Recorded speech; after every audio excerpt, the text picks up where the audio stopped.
Hello student, आप कैसे हैं। मैं वीरेंद्र कुमार आपका स्वागत करता हूं आपके हमारे यूट्यूब चैनल वर्ल्ड स्टार्टअप पे। बच्चों, आपका कुछ हमारे पास व्हाट्सएप के थ्रू, फेसबुक पेज के थ्रू, ठीक है, कुछ क्वेरी आई थी, कुछ क्वेश्चन हमसे पूछे गए थे, ठीक है। तो उसी के क्वेश्चन मैंने आपके साथ लेके डिस्कस करूँगा आपके साथ इस सेशन में। तो सेशन में बच्चों, आप जो भी हमारे पास डाउट भेजेंगे, चाहे कमेंट के थ्रू, चाहे फेसबुक पेज के थ्रू, वर्ल्ड स्टार्टअप पे जाइए, वहाँ पोस्ट करेंगे। जो भी हमारे पास डाउट्स आएंगे, मैं इस डाउट सेशन में आपको सारे डाउट्स के आपके पास सोल्यूशन पूरी तरह से भेजने का कोशिश करूँगा। और आपका डाउट का पूरा क्लियरेंस हो जाए, आपको समझ में आए, तो बच्चों लाइक ज़रूर करिए, ठीक है। और दोस्तों में ज़्यादा से ज़्यादा शेयर करिए, ठीक है। और एज वेल एज मैं आपसे ये कहूँगा कि अगर आपको कोई भी लेक्चर छूटा हुआ तो डिस्क्रिप्शन बॉक्स में जाइए। IIT JEE की अलग क्लास चल रही है, क्लास 12th अलग चल रहा है, क्लास 11th अलग चल रहा है, आप वहाँ से फॉलो कर सकते हैं मुझे, ठीक है बच्चों। तो आज स्टार्ट करते हैं अपना सेशन। आई होप आपको पसंद भी आएगा। चलिए स्टार्ट करते हैं। ठीक है, हमारे पास पहला क्वेश्चन दिया हुआ है, ठीक है, तो उसको लेते हैं। चलिए पहला क्वेश्चन सोल्यूशन की बात करते हैं। देखिए, हमारे पहला क्वेश्चन में हमें क्या दिया करा, एक सेट ए है जिसमें आर को डिफाइन किया गया है, एक ए कार्डियन प्रोडक्ट विथ ए दिया हुआ है और उसके साथ ये रिलेशन दिया हुआ है, ठीक है। इसका क्या मतलब है, ये सीधे सीधे हमें ये समझाया जा रहा है कि एक कोई भी नंबर लेंगे, ए अगर हम लेते हैं तो 1 to 9 के बीच में होना चाहिए, ठीक है। उसके साथ साथ हमें कह रहा है ए के साथ कार्डियन प्रोडक्ट करेंगे, जो भी हमारे पास रिलेशन आएंगे उस कंडीशन को फॉलो करेंगे।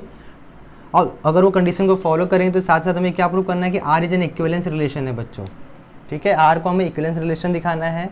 साथ ही साथ हमें इक्विवेलेंस क्लास के बारे में बताना है। अगर इसके रिस्पेक्ट में अगर इक्विवेलेंस क्लास के अगर रिगार्डिंग हम लोग बात करें तो क्या क्या हो सकता है। तो पहले हम लोग इक्विवेलेंस रिलेशन दिखाएंगे। तो अगर ध्यान दीजिए, अगर हम यहाँ गिवन की बात करें, हमें गिवन क्या क्या दिया है। देखिए यहाँ अगर हम गिवन की बात करें बच्चों, देखिए हमारे पास दिया हुआ एक आर, एक रिलेशन डिफाइन किया गया है इस तरह।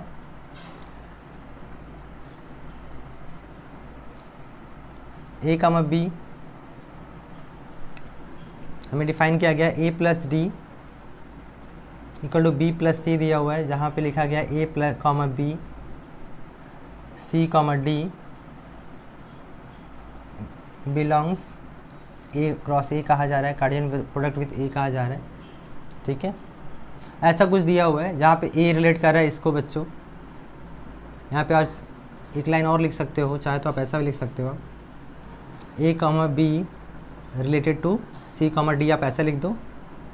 ये आर बराबर ऐसा लिख लो, आर इक्वल टू ये पूरा दिया हुआ है, ठीक है। और यहाँ ए इक्वल टू आपको दिया हुआ है 1 to 9 नंबर दिया हुआ है,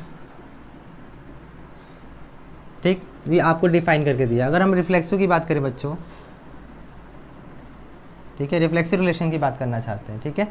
तो रिफ्लेक्सिव रिलेशन में हमने क्या पढ़ा था, अगर याद करिए हमने वहाँ पढ़ा था ए रिलेटेड टू ए हो जाए, ठीक है, for all a belong set of A हो जाए, तो हम क्या कहते थे, रिफ्लेक्सिव कहते थे, राइट। तो सेम वे अब देखो यहाँ पे ए कॉमा बी रिस्पेक्ट में लिखते तो ऐसा लिखते थे, बट यहाँ पे ए कॉमा बी ना देखे या ए कॉमा ए ऐसा ना देखे, वो इस फॉर्म में लिखा है। तो यहाँ से अगर ध्यान दो, हमें a comma b related to c comma d ना लिखे, ऐसा लिखेंगे बच्चों, a comma b related to a comma B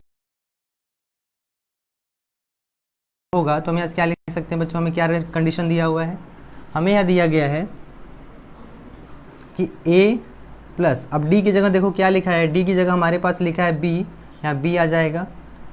अब बी की जगह इटसेल्फ बी होगा, सी की जगह देखो क्या लिखा है बच्चों, ए लिखा हुआ है। तो आप जानते हो कि एडिशन कम्यूटेटिव लॉ होल्ड करता है, तो आप कह सकते हो a plus b equal to B plus a होगा ही होगा। तो यहाँ लिख सकते हैं R is an equal R is reflexive. So R is reflexive, ये सही है। तो ये आप कह सकते हो आर क्या होगा यहाँ से बच्चों, रिफ्लेक्सिव हो जाएगा कि a plus b equal to B plus a होता है, आपको पता है, क्योंकि बिकॉज ऑफ कम्यूटेटिव लॉ। अगर बात करते हैं सिमेट्रिक रिलेशन की बच्चों, तो सिमेट्रिक में हमने क्या पढ़ा था, याद है आपको। सिमेट्रिक में हमने पढ़ा था अगर ए रिलेट करे बी को तो डेफिनेटली क्या होना चाहिए, बी रिलेट करे ए को बच्चों, और for all a belong set of A होना चाहिए, ठीक है। यहाँ बी भी होना चाहिए, ए भी, दोनों एलिमेंट ए के होने चाहिए। तो इसके हिसाब से अगर देखा जाए बच्चों, तो यहाँ देखो अगर हम यहाँ पे बात करें तो a comma b related to c comma d अगर है तो क्या लिख सकते हैं हम लोग, यहाँ से लिख सकते हैं a plus d equal to B plus c है। और फर्दर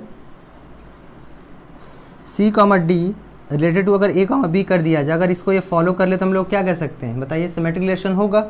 तो क्या करेंगे, देखो ए की जगह हम क्या पुट करते हैं, सी पुट कर दिया हमने।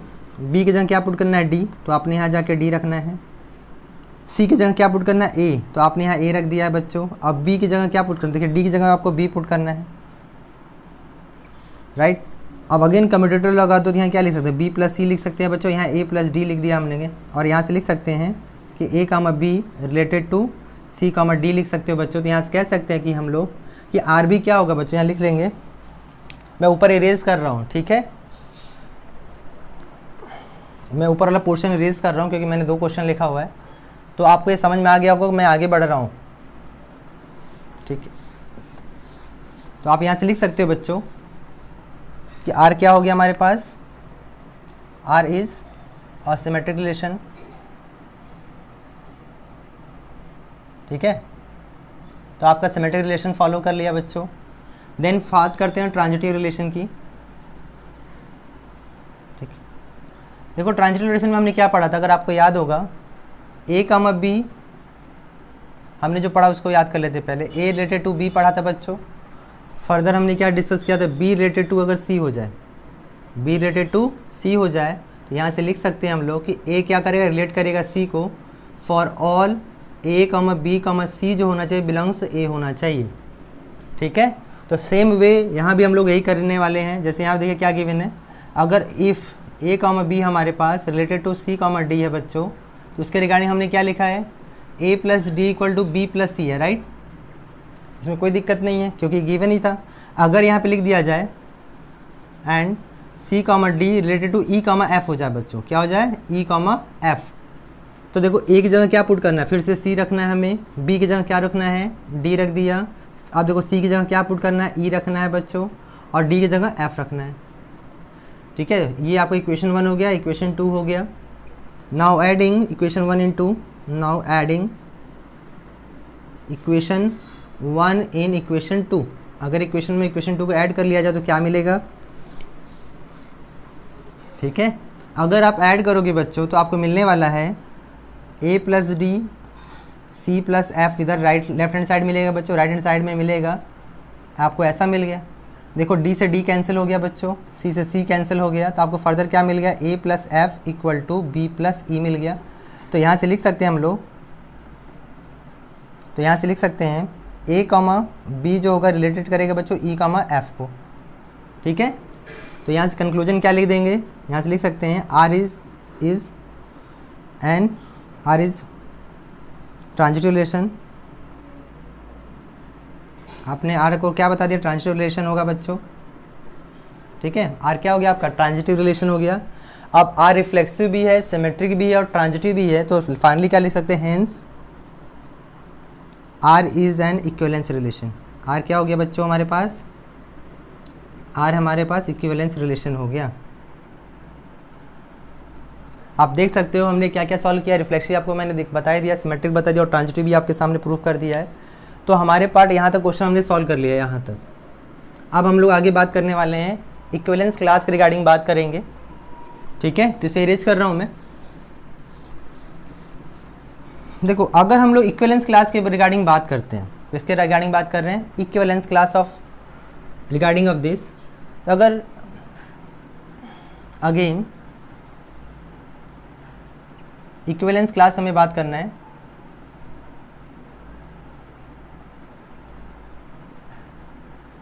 ठीक है।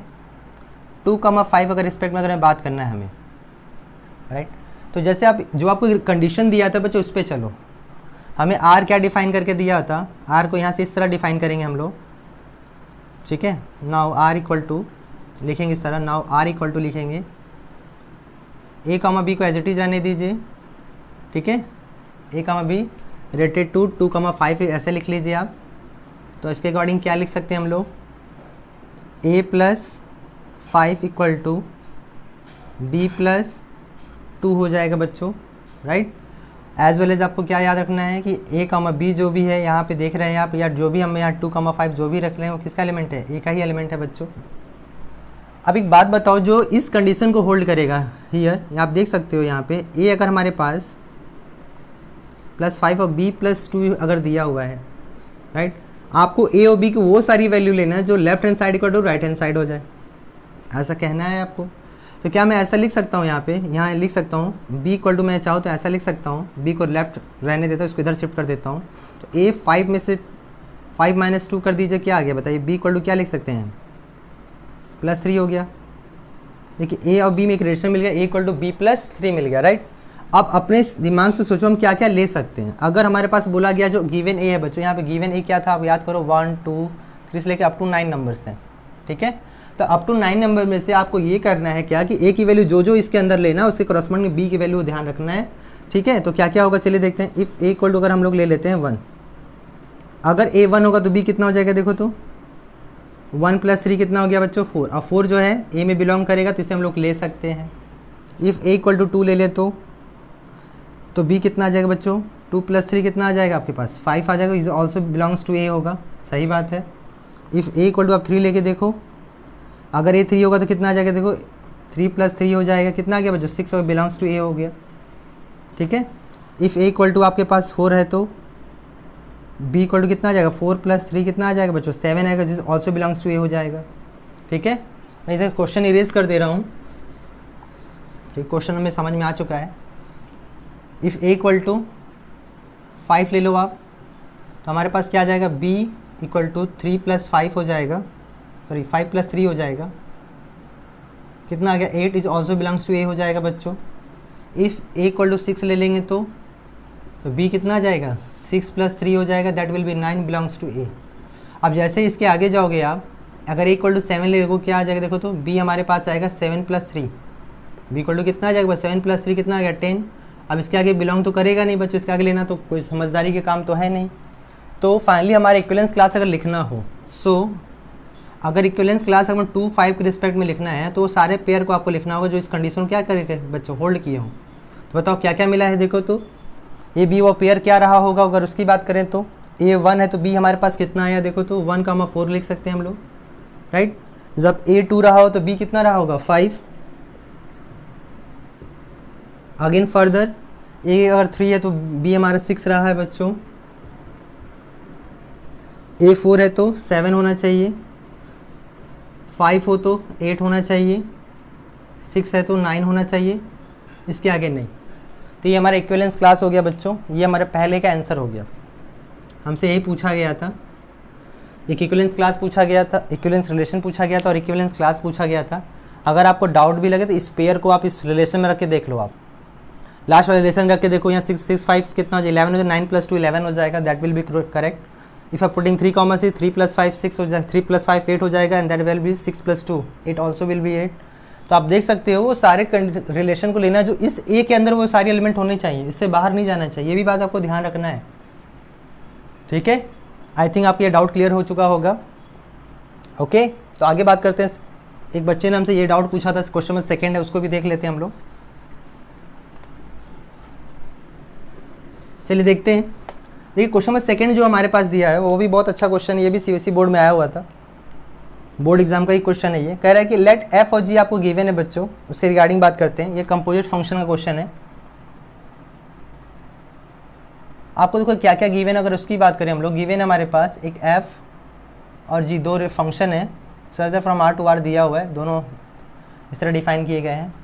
वेयर एफ एक्स जो है बच्चों हमें डिफाइन करके रखा गया mod x + x लिखा हुआ है, एंड जो जी एक्स फंक्शन है वो हमें डिफाइन करके रखा है mod of x - x लिखा है for every x belong r, ठीक है। इस तरह में दिया हुआ, हमसे पूछा जा रहा है f of g बताना है। क्या बताना है, f of g बताना है, ठीक है। तो f of g of x अगर हम पूछा जा रहा है तो उसकी वैल्यू निकाल के देखा जो क्या आएगा, तो इसे f of gx लिख सकते हैं, कंपोजिट फंक्शन हमने पढ़ा है। तो आप देखो gx क्या दिया है, इसके अंदर पुट कर दो आप, mod of x - x हो जाएगा, ओके। अब एक बात बताओ, अगर x में यहाँ कुछ भी चेंज करें तो जहाँ जहाँ x वहाँ चेंज होगा। अगर मैं यहाँ 2 रखूँगा तो mod of 2 + 2 हो जाएगा, अगर मैं पाई रखूँ तो mod of पाई + पाई हो जाएगा। उसी तरह अगर x की जगह ये फंक्शन रखूँगा तो क्या आ जाएगा, देखो तो mod x - 2 हो जाएगा, देन mod of x, ठीक है, प्लस x हो जाएगा, यहाँ पे -x हो जाएगा, ठीक है। आपको ये बात समझ में आ गई होगी। देखो मैं फिर से बोल रहा हूँ, अगर इस x की जगह कुछ भी चेंज करोगे तो उसके रिगार्डिंग आपको लिखा हुआ है, ठीक है, इस x की जगह आपने ये पूरा फंक्शन रखा, तो इस x की जगह क्या आ जाएगा, mod x minus 2, mod x minus x आएगा, 2 नहीं होगा बच्चों, x होगा। ठीक है, और इस x की जगह रिप्लेस करेंगे तो ये आ जाएगा। तो ये आपका आंसर आ गया, एफ ऑफ जी पता कर लिया आपका, एक आंसर ये हो जाएगा। और आपसे पूछा गया था जी ओ एफ ऑफ एक्स पूछा गया है, तो जी एफ ऑफ एक्स लिख दिया आपने।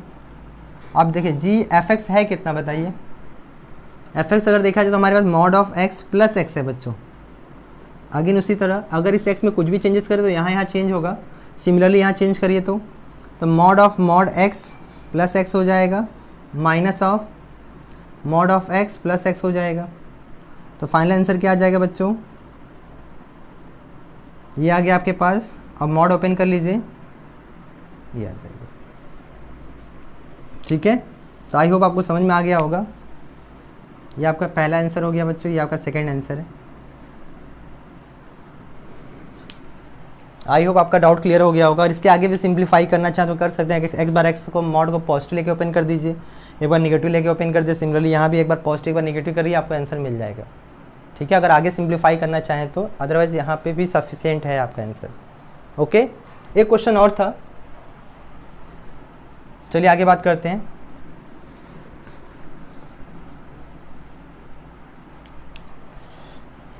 आप हमसे जितने भी डाउट पूछेंगे बच्चों, मैं फिर से बोल रहा हूँ, आपके डाउट जितना जल्दी हो उतना जल्दी मैं क्लियर करने की कोशिश करूँगा मैं। ठीक है, ये क्वेश्चन एक बच्चे ने हमसे पूछा था, वो भी क्वेश्चन ले लेता हूँ मैं। क्वेश्चन नंबर 3 कह लेते हैं इसको। कह रहे in the set of natural number, in the set of natural number and defined a relation are as follow। एक रिलेशन इस तरह डिफाइन किया जा रहा है, for every n comma n belongs natural number where n related to m is if on division by 5 each of integers n and m leaves the remainder less than 5। ऐसा दिया हुआ है बच्चों, या आप ऐसा कह सकते, दैट इज करके लिखा हुआ है, one of the number 0 1 2 3 and 4 show that R is equivalence relation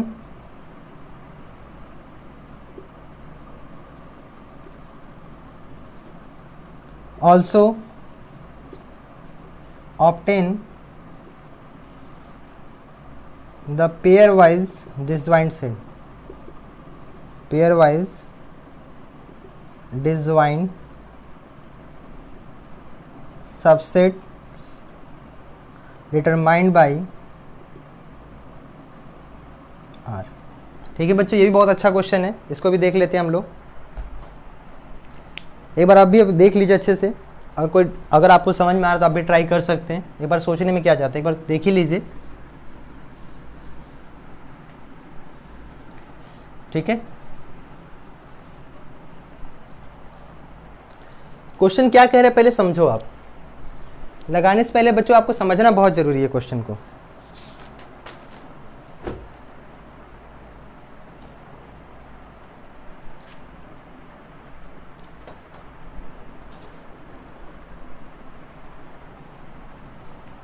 ठीक है, चलिए सॉल्यूशन देखते हैं हम लोग। आपको कहा जा रहा है, देखो फिर से कहा जा रहा है कि आपको रिलेशन डिफाइन आर इस तरह किया जा रहा है,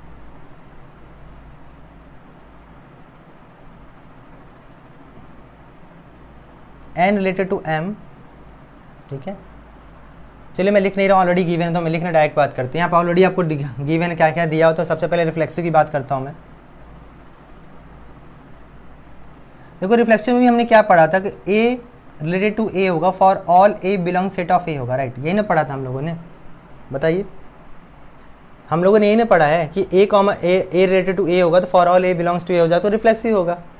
अगर यहाँ मान लिया जाए, लेट कर ली जाए, एक ए नंबर है बिलोंग्स टू नेचुरल नंबर है, नाउ अगर रिफ्लेक्सिव होगा तो ए कॉमा ए बिलोंग्स, ठीक है, अगर ए कॉमा ए जो होगा बिलोंग्स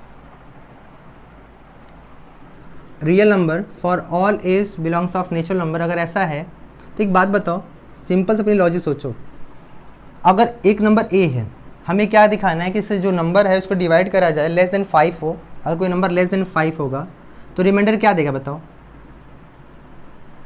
अगर रिमाइंडर होगा 5 से, अगर इस लेस देन 5 होगा तो उसका रिमाइंडर क्या क्या आएगा? 0 आएगा, 1 आएगा, 2 आएगा, 3 आएगा, 4 आएगा। अगर कोई नंबर ए से ग्रेटर देन 5 होगा तो ए नंबर ग्रेटर देन 5 हो और उसको डिवाइड बाई 5 करनोगे तो भी रिमाइंडर क्या आएगा बताओ? 0 आएगा, 1 आएगा, 2 आएगा, 3 आएगा, 4 आएगा। तो यहाँ से कह सकते हैं, सो दोनों सही बात है, एक ही जैसी बात कर रहे हैं, तो हम कैसे आर इज रिफ्लेक्सिव रिलेशन। यहाँ से कह सकते हैं कि आर क्या होगा बच्चों? यहाँ से हम कह सकते हैं कि आर जो होगा हमारा वो क्या होगा? रिफ्लेक्सिव होगा। ठीक है, ये बात आपको क्लियर हो गई है। तो बात करते हैं अब सिमेट्रिक की। देखो सिमेट्रिक में हमने क्या पढ़ा था? ए रिलेटेड टू बी हो तो बी भी क्या होना चाहिए? B is comma A is also related to क्या होना चाहिए? आर होना चाहिए। For all A comma B belong set of क्या होना चाहिए? ए होना चाहिए। ऐसे भी लिख सकते हैं बच्चों, ऐसे भी लिख दें, कोई मतलब नहीं है, मीनिंग सेम है। ऐसे लिखा जाए तो ए रिलेटेड टू ए लिखा जाए। ठीक है, तो अगर ऐसा कुछ है बच्चों तो हम ये क्या कर सकते हैं बताओ?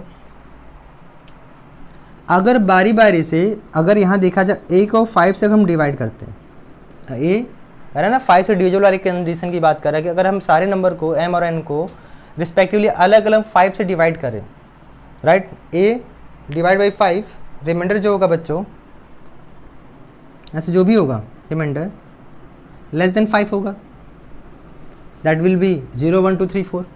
सिमिलरली अगर b की बात करें बच्चों,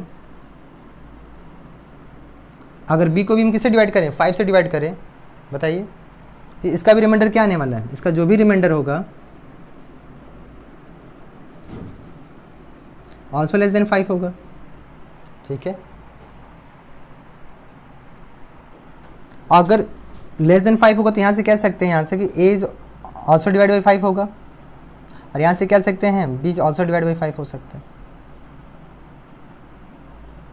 ठीक है, तो यहाँ से कंक्लूजन लिख सकते हैं कि R इज सिमेट्रिक होगा बच्चों। ठीक है, यहाँ से आपको मिल गया R क्या कहलाएगा? सिमेट्रिक कहलाएगा। आपको देखो ऐसा कुछ दिया जा रहा है कि n और m आपस में इस तरह रिलेटेड है कि अगर 5 से n को भी डिवाइड करते हो, 5 को m से भी डिवाइड करते हो बारी बारी से, तो आपको यही सारे नंबर मिलेंगे रिमाइंडर में। आपसे ये कहना चाह रहा है। ठीक है, तो ये बात क्लियर हो गई होगी। अब आगे बढ़ते हैं। रिफ्लेक्सिव हो गया, सिमेट्रिक हो गया, तो अब किसकी बारी आप जानते ही हैं। इसके बाद हमारी बारी बच्चों ट्रांजिटिव रिलेशन की। तो ट्रांजिटिव रिलेशन पे चला जाए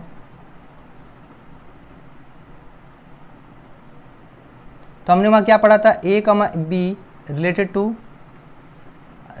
आर हो जाए, b comma C is also belongs to R हो जाए, तो डेफिनेटली हम लोग यहाँ से कह सकते हैं कि a comma C is also belongs to R होगा, और for all a b c जो होगा बिलोंग्स टू a होगा। ठीक है, यही होता था ना, बताइए। ठीक है, तो एक बात बताओ आप, अगर a को हम लोग 5 से डिवाइड करते हैं, ठीक है, a रिलेटेड टू 5, तो इसका जो रिमाइंडर आएगा बच्चों लेस देन 5 होगा। ठीक है, सेम एज b के रिस्पेक्ट में बात कर सकते हैं हम लोग यहाँ पे, और यहाँ से b को डिवाइड किया जब 5 से, इसका भी रिमाइंडर क्या होगा? लेस देन 5 होगा, जो कि किसके बराबर हो सकता है? सी, इससे आप लिख सकते हो। ठीक है, तो देखो बेसिकली यहाँ से कंक्लूजन लिख सकते हो आप कि a अगर 5 से रिस्पेक्टिवली बात कर रहे हो तो यहाँ से अगर लिखा जा सकता है कि रिमाइंडर लेस ऑलवेज होगा लेस देन 5, जो किसके बराबर हो जाएगा? c को 5 से डिवाइड करने पे। तो यहाँ से कह सकते हो कि a कॉमा सी, यहाँ से लिख सकते हो कि a comma C is also belongs to r होगा।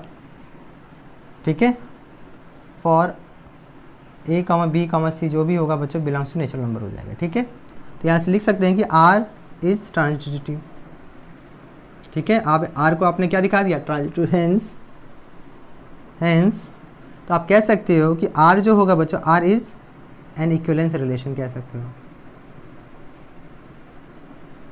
ठीक है, तो आपने इक्विवेलेंस रिलेशन प्रूव कर लिया बच्चों। ठीक है, अब बात किसकी करना चाहते हैं हम लोग, अब बात करना चाहते हैं हम लोग इक्विवेलेंस क्लास की बात करना चाहते हैं। इक्विवेलेंस अगर क्लास के बाद ध्यान दें तो आपको ये समझ में आ चुका है, मैं इरेज कर रहा हूँ। अब हम लोग बात करने जा रहे हैं इक्विवेलेंस क्लास की, जो लास्ट में पूछा है पेयर वाइज डिसजॉइंट सेट के रिस्पेक्ट में बात करना है बच्चों। अच्छा एक बात बताओ, मैं यहाँ पे A1 लिख रहा हूँ, इक्विवेलेंस क्लास की बात कर रहा हूँ मैं। ठीक है, मैं यहाँ इक्विवेलेंस क्लास की बात करने जा रहा हूँ। ठीक है, अब एक बात बताओ, अगर हमारे पास रिमाइंडर 0 कब कब आ सकता है, पहले सोचो आप। जब वो 5 हो जाए, 5 का मल्टीपल सारा 10, 15, 20 इस तरह चलता चला जाए बच्चों। ठीक है, जिसका रिमाइंडर 0 आ जाए, हम A1 जिसका रिमाइंडर 1 आ जाए तो 1 इटसेल्फ हो सकता है, 6, ठीक है, 11, 16, 21 इसमें सारे रिमाइंडर 1 वाले हो जाएंगे बच्चों। और ये 2 जो होगा, अगर 2 के बारे में जिसमें रिमाइंडर 2 आए बच्चों, 2 इटसेल्फ हो सकता है। ठीक है, यहाँ 7 हो सकता है, यहाँ पे 12 हो सकता है, यहाँ पे 17 हो सकता है, यहाँ 22 हो सकता है, इस तरह। अगर A3 की बात करें तो 3, इसमें रिमाइंडर 3 बच रहा है, मेरे कहने का मतलब ये है, यहाँ कितना आ जाएगा, 8 हो जाएगा, 13 हो जाएगा, 18 हो जाएगा, 23 हो जाएगा एंड सो ऑन हो जाएगा। रिमाइंडर 4 की अगर बात करें बच्चों तो 4 हो जाएगा इटसेल्फ, और यहाँ पे कितना आने वाला है, देखिए 9 हो जाएगा, देन आफ्टर 14 हो जाएगा, 19, 24 एंड सो ऑन। तो आप देखो सारे को ध्यान दो आप, तो ये नथिंग बट हमारा क्या कहलाएगा, इक्विवेलेंस क्लास ऑफ 0 लिख सकते हैं हम लोग इसको इस तरह। इसको क्या लिख सकते हैं, इक्विवेलेंस क्लास ऑफ 1 लिख सकते हो आप, इक्विवेलेंस क्लास ऑफ 2 लिख सकते हैं हम लोग, इक्विवेलेंस क्लास ऑफ 3 लिख सकते हैं, और इसे इक्विवेलेंस ऑफ क्लास ऑफ 4 लिख सकते हैं हम लोग। राइट, तो आप देख सकते हो ये क्या है, यहाँ पे हमें क्या करा, पेयर वाइज डिसजॉइंट से यहाँ पे लिख सकते हैं हियर 5, ठीक है, 5 pair wise disjoint subset and A1 union A0 union A1 union A2 union A3 union, अगर A4 करोगे बच्चों तो that will B natural number के बराबर आ जाएगा। तो ठीक है, यही हमारा आंसर था बच्चों। आई होप आपका डाउट क्लियर हो गया होगा। अगर आपका डाउट क्लियर हो गया बच्चों तो लाइक ज़रूर करिएगा और अपने दोस्तों में ज़्यादा से ज़्यादा इसको शेयर करिए। ठीक है, ये फ्री ऑनलाइन क्लासेस आपके लिए चलाई जा रही है, तो इसका बेनिफिट आप भी उठाइए, आपके फ्रेंड भी उठाएं। ठीक है, अगर कोई लेक्चर छूट गया हो बच्चों, मैं फिर से कहूँगा तो डिस्क्रिप्शन बॉक्स में दिया हुआ है। इसके अलावा भी और भी कोई क्वेश्चन आप मुझसे पूछना चाहते हैं, क्वेरी करना चाहते हो, कमेंट बॉक्स में शेयर करें या फेसबुक पेज पे जाइए, वहाँ पे वर्ल्ड चार्ट लिखिए, सर्च करेंगे आपको मिल जाएगा, और वहाँ अपने क्वेश्चन को पोस्ट करिए। तब तक के बच्चों, थैंक यू सो मच।